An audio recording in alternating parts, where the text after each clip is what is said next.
it's Kennedy Reeves here, and I really appreciate you sharing your discussion post on this. I really do, and especially because I do know Greensboro pretty well. I do live in Tennessee, just right across the state line, in Gatlinburg, Sevierville area. And what really drew me to this was your discussion of the top 10 being the mental health concerns and substance use disorder concerns. And I actually found in a 2021 national survey on drug use, North Carolina and Tennessee were very similar across the board with illicit drugs, marijuana use, both being relatively high in the percentage, ranging from 8.51% to 13.06%, which is pretty high to me. And one of my questions is to you, do you think this has become like a Southern normality that at young ages we start using these drugs, marijuana, and even alcohol and nicotine at such young ages?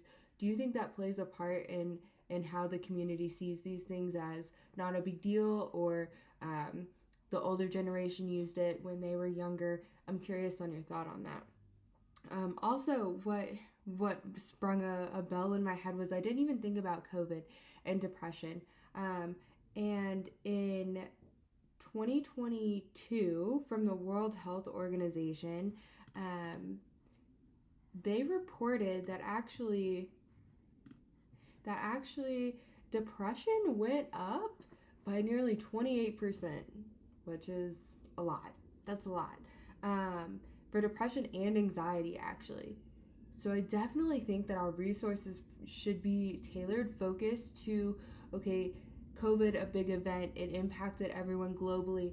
Maybe we need to acknowledge this more and put more resources towards giving resources to those who are struggling with depression and anxiety. I think it's important to acknowledge. Another point that I do 100% agree with you is the needs assessment does need follow-up. A whole bunch of statistics could mean a whole lot of different things, but it means absolutely nothing when nothing is done with it. I can put in so much effort and I can gain so many participants, but if I do nothing with the data or the knowledge with it, I might have well not done it. And I think that's something that not just our communities or others need to do. It is a global status that needs to change, and continuing that follow-up, making sure we're addressing the issues and not just glancing over them saying, okay, we saw it and now we're done. One thing too, you're saying that the church could help get rid of the stigma. I'm not sure how it is in North Carolina, but in Tennessee, it was very much if you had a mental health disorder or you were diagnosed with one or you were struggling, the church that I went to made it very clear that if you were struggling that much, then your relationship with God wasn't strong enough. That's the reason why you're feeling the way you're feeling. And I hope that's not the case with where you grew up or your community.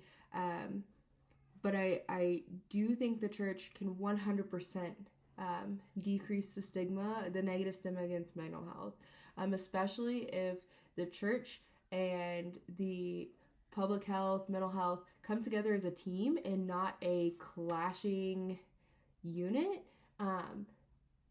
The church could help tremendously, especially with teaming up with resources like you said, and teaming up with food banks, and offering resources. I think that's extremely important. And God does tell us that we need to put our energy into helping others. We are here as Christians to support, encourage, and love others no matter what, and to remind people that God is always here to listen, no matter what resources physically here on earth are available or not. And I think that's where we as a Christian community really need to come together. So thank you so much for your discussion post. I really appreciate it. It was amazing. Thank you again. Bye.